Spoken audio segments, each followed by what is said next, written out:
इंतहाई अफसोसनाक वाक़या जो कल इस्लामाबाद में पेश आया, जहां फायरिंग करके पाक फ़ज़ाइया के हाजिर service group captain Asim Tariq को जो शहीद कर दिया गया और वो एक लड़की की जान बचाने की कोशिश कर रहे थे।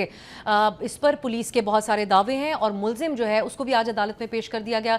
इसकी तमाम तफसीली तौर पर इसके ऊपर हम बात करेंगे। हमारे साथ मौजूद हैं आली जा, बोल न्यूज़ के सीनियर रिपोर्टर। आली, बहुत शुक्रिया आपके वक्त के लिए।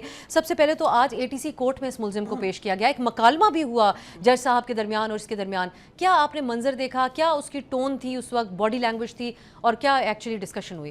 देखिए मैडम, इससे पहले हमने देखा कि DIG जवाद तारिक साहब गुफ्तगू कर रहे थे, उसके ऊपर बस मैं एक कमेंट कर दूं, फिर मैं अदालती उनके मामला बहुत सारे दावे हैं जिसमें मैं चाह रही हूं कि आपका मैं पॉइंट ऑफ व्यू लूं। वो शायद ने कहा था कि मेरे कत्ल के बाद उसने जफा से तौबा, हाय उस जूद पशे माँ का पशे माँ होना।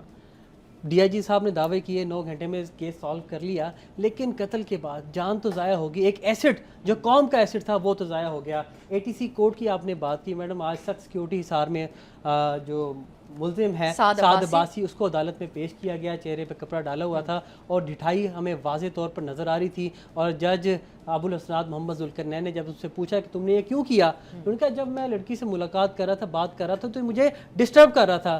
तो जज साहब ने कहा वो तो अच्छा काम कर रहे थे। बहरहाल बाद में जो प्रोसिक्यूशन है उनकी सदा पर अदालत ने उनको जिस्मानी रिमांड पर जेल भेज दिया है, जुडिशल कर दिया है। लेकिन मैडम DIG के सामने जो दावा किया और केस की तरफ आते हुए कुछ फैक्ट्स मैं आपके सामने कोट करना चाहूँगा।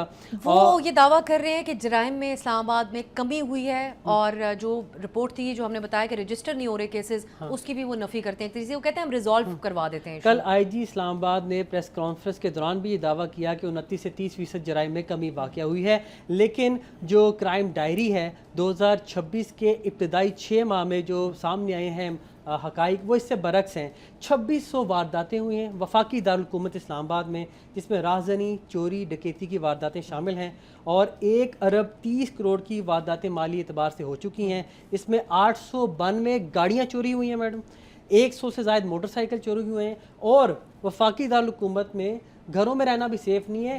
265 घरों में चोरी के वारदात हुई है, जिसमें 306 मिलियन नकदी चोरी किए गए हैं और इसके अलावा 314 तोले सोना भी चोरी किया गया है। 19 अफराद शदीद ज़ख्मी हुए हैं, जबकि मुतअद्दिद लोगों की अमवात भी हुई है। तो इस्लामाबाद वो शहर अब नहीं रहा जो दहाइयों पहले होता था, सेफ़ एंड सिक्योर। वफाकी दारुल हुकूमत इस्लामाबाद के रिहायशी सबसे ज़्यादा कुर्बानी देते हैं मैडम। इस्लामाबाद टॉक्स हो या कोई भी इवेंट हो, यहाँ पर रास्ते बंद हो जाते हैं और सिक्योरिटी के नाम पर उनको इतना ज़्यादा ख्वार किया जाता है, जलील किया जाता है। ये जो चेक पॉइंट्स हैं आली साहब, ये जो चेक पॉइंट्स हैं जिसको हम सारे हर कोई सामना करता है, फिर जो M टैग का एक सिलसिला था ना, तो इसके मोटरसाइकिल पे M टैग था, तो उसकी क्या वजह थी?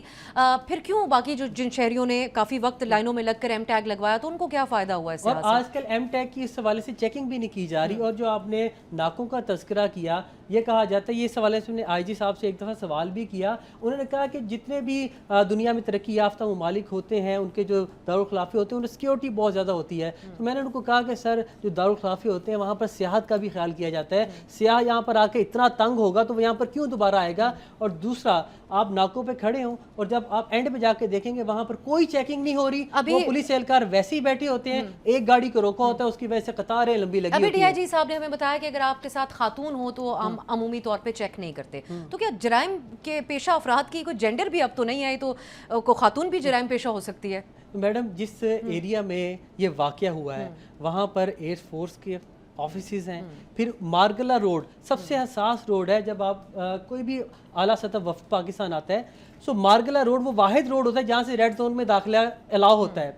वहाँ पर ये असलहा लेके घूम रहा है और सेफ सिटी कैमराज और तलाल चौधरी साहब से हमने बात की, उन्होंने कहा कि हम इसको स्मार्ट सिटी में कन्वर्ट करने जा रहे हैं। कुछ दिनों पहले वाक़या होता है, यहाँ पर एक शोरूम का मालिक, उसके घर में डाकू घुसते हैं, उसको मार के चले जाते हैं। ये लड़का पिस्टल लेके घूम रहा, कोई चेकिंग नहीं है। तो सवाल ये पैदा होता है कि इतने हसास एरियाज़ में भी अगर चेकिंग नहीं होगी तो फिर इस्लामाबाद की शहरी अपने आप को कैसे? और जो कैप्टन साहब ने जो मंजर देख लिया उस लड़की के साथ होता हुआ, वो हमारे सेफ सिटी कैमराज ने क्यों नहीं देखा, जो हर वक्त हमें एक्टिव नज़र आते हैं और हुकूमत के बड़े दावे होते हैं और पुलिस के بالخصوص اس کے حوالے سے. اب ایک اور چیز ہے عالیجا, ایز اے جرنلسٹ بھی اس کو آپ کامنٹ کیجیے گا, ہم میڈیا میں بڑا محتاط ہوتے ہیں کہ ہم وکٹم کا نام نہ لیں, ان کی آئیڈینٹی ریویل نہ کریں.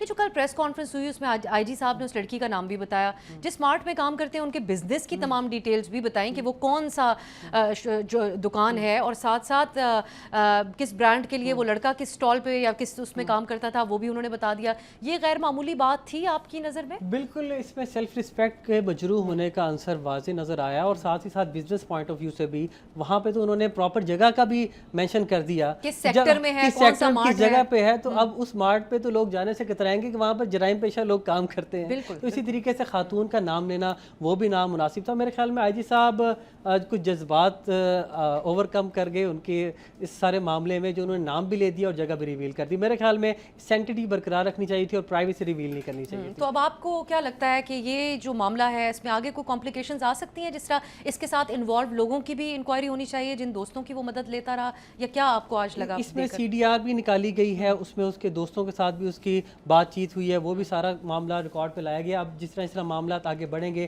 تفتیش میں اس کا پوائنٹ آف ویو بھی آئے گا. لیکن جو آج اس کی باڈی لینگویج تھی اور جو ایک طریقے سے اس نے عدالت کے روبرو تسلیم کر لیا ہے کہ جی وہ ڈسٹرب کر رہے تھے اس لیے میں نے گولی چلا دی, تو اعتراف جرم تو ہو گیا ہے. بظاہر یہ لگتا ہے کہ شاید یہ معاملہ اتنا طول نہ پکڑے, اعتراف جرم ہو گیا. باقی شواہد بھی منظر عام پر ہے, سیف سٹی کے معاملات بھی ہیں, اور جس طرح اس نے اپنے دوست کے دکان پہ جا کے فارمیسی پہ جا کے بیگ رکھا, کپڑے چینج کیے, وہ بھی سارا کچھ منظر عام پر آ گیا ہے. مجھے لگ یہ رہا ہے کہ کیس جلد منطقی انجام تک پہنچے گا, لیکن ضرورت اس امر کی ہے کہ اس کو عبرت کا نشان بنایا جائے تاکہ آئندہ سے اسلام آباد میں ایسے واقعات نہ ہو سکیں. بالکل صحیح, اور بالکل اس قاتل نے باقاعدہ جرائم پیشہ افراد کی طرح ہی بیہیو کیا, اپنا حلیہ تبدیل کر کے جیسے اس نے وہاں سے موبائل جانے فون کی بند کوشش کیا, کی. نئی سم لی, نئے آئی پی ایڈریس سے آپریٹ کرتا رہا, پھر اس نے اسکائی ویز کے اڈے پہ جا کے لاہور کا ٹکٹ بک کرایا, پھر بھیرا کے مقام پہ جا کے چکمہ دینے کے لیے واپس اسلام آباد آ گیا تاکہ پولیس کو یہ لگے کہ لاہور چلا گیا, لیکن واپس کھنا پول آیا اور پھر وہاں یہ عادی مجرموں والا طریقہ کار ہے جو اس نے اپنایا. ایک ماہ پہلے میاں والی میں بھی ایک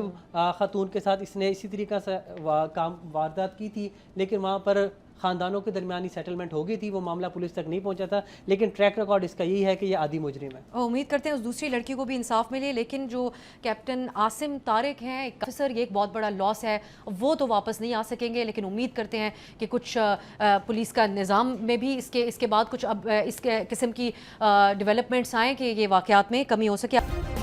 سبسکرائب کریں اور بیل دبائیں تاکہ کوئی خبر رہ نہ جائے.